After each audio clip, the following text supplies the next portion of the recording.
नमस्कार, कल्पना voice channel में आप सभी का स्वागत है। आज की हमारी कहानी है ग्रह लक्ष्मी। अगर आपकी इजाज़त हो तो 2-4 दिनों के लिए अपने मायके से हो आऊँ। वैसे भी अभी तुरंत बच्चों के स्कूल में पेपर हुए हैं, तो उनकी भी छुट्टियाँ चल रही हैं, तो उनको भी साथ ले जाऊँगी तो ज़्यादा अच्छा लगेगा। रात को पति के आगे खाना परोसती रागिनी बोली। मगर आलोक बाबू ने रागिनी की बातों का कोई जवाब नहीं दिया। जब खाना लग गया तो चुपचाप से खाना खाने लगे। रागिनी बोली, नहीं जाती मायके, पर 7 साल बाद भैया विदेश से लौट कर आ रहे हैं, वो भी भाभी और आरव के साथ। भैया ने अपने आने से पहले ही मुझे बुलाया है, तो जाना तो बनता है ना। जब भैया विदेश में जाकर सेटल हुए थे तब तो आरव सिर्फ 4 साल का ही था।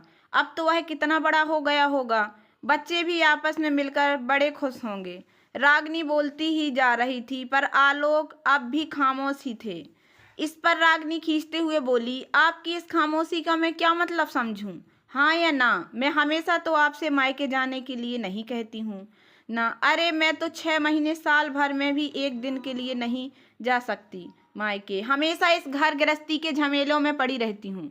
पूरे 3 साल हो गए मायके गए हुए, उसमें भी सुबह में गई और शाम में लौट कर आ गई। मैं भी एक औरत हूँ, मेरा भी मन होता है मायके जाने का। मुझे भी अपने मायके वालों की याद आती है।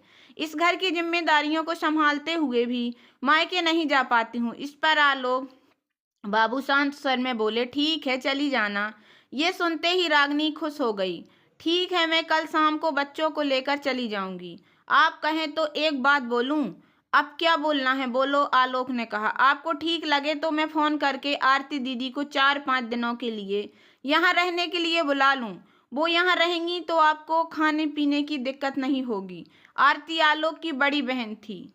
तुमको जो अच्छा लगता है करो, कहते हुए आलोक खाने की टेबल पर से उठकर अपने कमरे में चले गए। रागिनी ने घड़ी पर नजर डाली तो 10 बज रहे थे।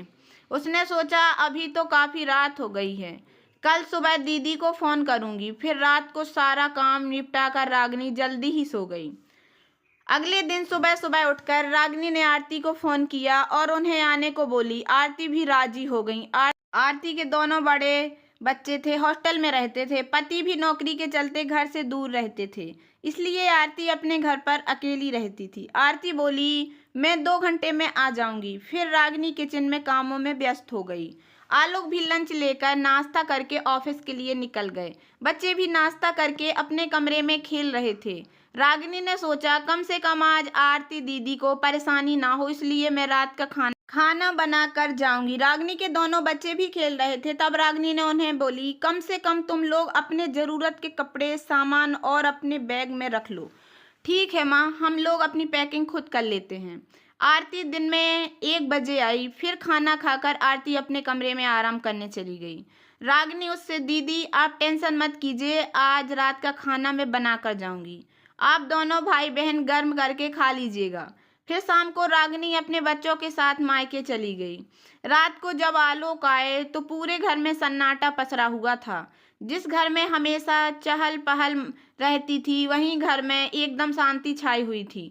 वो सीधे अपने कमरे में गए, वहां से कपड़े बदल कर ज्यों ही बाहर निकले आरती बोली, आलोक खाना एकदम गरम गरम है, जल्दी से खा लो नहीं तो ठंडा हो जाएगा। फिर आलोक खाने आए, तब तक टेबल पर खाना लग चुका था। उन्होंने खाना खाया, फिर सोने आ गए। हर रोज की तरह सुबह 5 बजे उनकी नींद खुली। वो उठकर मॉर्निंग वॉक के लिए निकल गए। आरती तब तक सोई हुई थी। वॉकिंग पर से आने के बाद आलोक ने देखा आरती का कमरा अभी भी बंद था। वो मन ही मन बुदबुदाए, शायद दीदी अभी भी सो रही है। फिर वह सीधे बाथरूम में घुस गए, वहां से नहा धोकर निकले। फिर कपड़े पहनकर पूजा पाठ करके ऑफिस जाने के लिए जब वह बैग में जरूरी कागजात डाल रहे थे, तब आरती उनके कमरे में आई। अरे आलोक, तू कब उठ गया और तैयार भी हो गया? रुक जा, मैं तेरे लिए चाय बनाती हूँ। तू जब तक चाय पिएगा तब तक तेरे लिए कुछ नाश्ता बना दूंगी। नहीं दीदी, रहने दीजिए, काफी देर हो रही है, अब मैं निकलता हूँ। अरे चाय तो पीता जा। आज नहीं दीदी, कहते हुए आलोक जल्दी जल्दी ऑफिस के लिए निकल गए। ऑफिस में लंच का टाइम होते होते उन्हें जोरों की भूख लग गई। वैसे तो वे बाहर का खाना जल्दी नहीं खाते थे, पर आज मजबूरी में उन्होंने खाना मंगवाया। खाने में था रोटी और पनीर की सब्जी। सब्जी कोई खास नहीं बनी थी, फिर भी उन्हें भूख जोरों की लग रही थी, तो जैसे तैसे खा लिया। फिर शाम होने पर घर आए। आरती ने उन्हें चाय देते हुए कहा, अभी तू जल्दी से चाय पीकर खाना खा लेना। सुबह भी तू भूखा ही चला गया था। मैं तेरे लिए दिन में भी खाना बनाई थी। मुझे लगा था तू लंच करने आएगा, पर तू नहीं आया। पूरा खाना वैसे ही बचा हुआ है, मैं गर्म कर देती हूँ।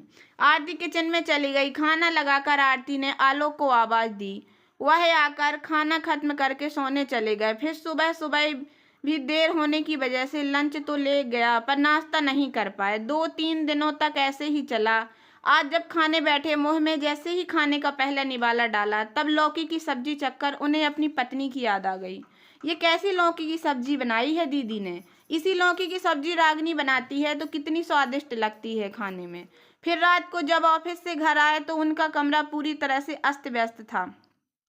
सबसे बड़ी बात कि उन्हें कोई काम कभी करने की जरूरत ही नहीं पड़ी। अगर कमरे का कोई सामान आलोक फैला भी देते तो रागनी झट से उन्हें सहेज कर रख देती। उन्होंने बिस्तर पर एक नज़र डाली। चादर में न जाने कितनी सिलवटें पड़ी हुई थीं। देखने से ऐसा लग रहा था कि उन्हें कितने महीनों से ठीक न किया गया हो। घर को अस्त व्यस्त देखकर वे सोचने लगे, पहले मैं फ्रेश होकर आता हूँ, उसके बाद ये सब ठीक करूँगा। बाथरूम खोलते ही उनकी नज़र खुद के उतारे हुए कपड़ों पर गई। 4-5 दिनों में ही कपड़े का अंबार लगा हुआ था। उन्हें देखकर मन ही मन खींच उठे। जब फ्रेश होकर आए तो जैसे तैसे बिस्तर की सफाई की, चादर को थोड़ा ठीक से बिछाया। कमरे को देखने से ही प्रतीत होता था कि इसे कई दिनों से झाड़ू पोछा के दर्शन तक नहीं हुए हैं। खैर, वे मन से ही उठकर खाना खाने चले गए। फिर खाना खाकर सो गए। अगले दिन सुबह उठते ही उन्होंने निश्चय किया कि आज रागनी और बच्चों को घर ले जाएंगे। घर पर उन्होंने रागनी को इस बारे में कुछ भी नहीं बताया। वैसे भी रागनी को मायके गए 7 दिन बीत चुके थे। दोपहर लंच के बाद उन्होंने छुट्टी ली और सीधा अपने ससुराल पहुंच गए। जब आलोक ससुराल पहुंचे तो उन्हें इस तरह अचानक आया देख उनके भाई भाभी तो फूले नहीं समा रहे थे। रागनी के माँ पापा भी बहुत खुश थे। रागनी आलोक को अचानक आया देख बहुत हैरान थी। फिर आलोक ने अपने साले साहब को बताया कि एक जरूरी काम आ पड़ा है, इसलिए मैं रागनी और बच्चों को यहाँ से ले जाने आया हूँ। बच्चे पापा के यहाँ आने से बहुत खुश थे, पर इतनी जल्दी यहाँ से जाने में उदास भी। ससुराल वालों ने उन्हें रोकना चाहा, पर आलोक ने कहा कि अगले बार आएंगे तो एक रात यहीं बिताएंगे। सबको समझाते बुझाते वो रागनी और बच्चों को लेकर 1 घंटे में वहां से निकल गए। कुछ समय में वे लोग घर पहुंचे। अचानक आलोक के साथ रागनी और बच्चों को आया देख आरती बोली, आलोक तू इन्हें लेने चला गया और मुझे बताया भी नहीं। मेरे बनाए खाने में तुझे कोई कमी लगती थी तो बताता। बेचारी इतने सालों बाद गई थी मायके घूमने, उसे घूम फिर कर खुद आने देते। इतनी जल्दी क्या थी लाने की? रागनी बोली, अरे दीदी, आप जैसा सोच रही हैं वैसी कोई बात नहीं है। तो फिर कैसी बात है? आरती रागनी पर तुनकते हुए बोली। रागनी उनकी बातों का कोई जवाब नहीं दिए बिना किचन में चली गई। उसने देखा अभी सिर्फ सब्जी ही कटी हुई थी। किचन का भी हाल बेहाल था।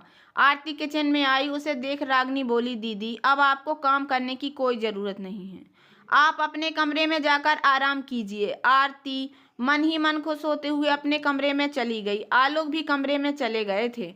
बच्चे भी अपने कमरे में धमा चौकड़ी मचा रहे थे। सबसे पहले रागनी चाय बनाकर उन दोनों को उनके कमरे में दे आई। फिर 1 घंटे के अंदर खाना बनाकर टेबल पर लगाकर रागनी ने सभी को आवाज़ लगाई। आकर सभी ने खाना खाया। फिर सब सोने चले गए।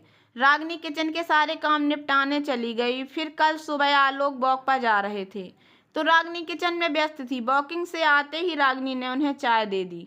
चाय पीने के बाद आलोक नहा धोकर पूजा पाठ करके तैयार हो गए। उसी समय रागनी ने उन्हें आवाज़ लगाई, जल्दी से आकर नाश्ता कर लीजिए, यह नहीं तो आप ऑफिस के लिए देर हो जाएंगे। आलोक नाश्ता करने बैठे। नाश्ता करते समय ही रागनी ने उन्हें लंच का डिब्बा लेकर पकड़ाया। वो नाश्ता करके ऑफिस के लिए निकल गए। शाम को जब आलोक घर आए तो उनकी आंखें फटी की फटी रह गईं। घर पर एकदम पहले की तरह व्यवस्थित था, ना कहीं थोड़ी सी भी धूल मिट्टी, ना कहीं थोड़ी सी गंदगी।